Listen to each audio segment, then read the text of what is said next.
বলিউডের ভাইজান সালমান খান, যাকে সবাই ভাইজান বলে ডাকে, কিন্তু বেশ কিছু বছর ধরেই তার মুভিগুলো তেমনভাবে কিছু করতে পারছে না। তা দেখে অনেকেই বলছে ভাইজানের এখন অবসর নেওয়া উচিত। কারণ রিসেন্টলি তার মুক্তি পাওয়া সিকান্দার মুভি প্রথমে একটু হাইপ সৃষ্টি করলেও মুক্তির পরে একদম মুখ থুবড়ে পড়েছিল দর্শক মহলে। তো যাই হোক, বলিউডের ভাইজান অর্থাৎ সালমান খান তো বসে থাকার বান্দা নয়। একের পর এক ফ্লপ দেওয়ার পরেও তিনি কিন্তু বসে নেই, একের পর এক মুভি করেই চলেছে, হোক সেটা ব্লকবাস্টার বা ফ্লপ। তো যাই হোক, সিকান্দারের পরে এবার ভাইজান পর্দায় আসছে আর্মি অফিসার হয়ে, যেই মুভির নাম দেওয়া হয়েছে battle of Galwan.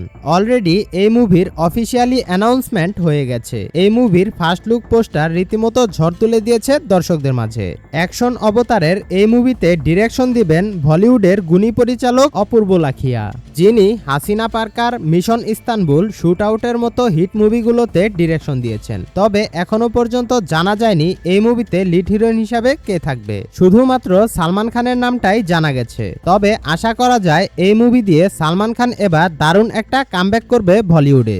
So let's see কি হয়। আপনার কাছে কি মনে হয় সালমান খানের ব্যাটল অফ গালওয়ান মুভিটা কেমন হবে? অবশ্যই কমেন্ট করে জানাবেন। এরকম আরো ইন্টারেস্টিং মুভি রিলেটেড আপডেট পেতে আমাদের চ্যানেলটা সাবস্ক্রাইব করে আমাদের সাথেই থাকুন। সকলেই ভালো থাকবেন, সুস্থ থাকবেন। আল্লাহ হাফেজ।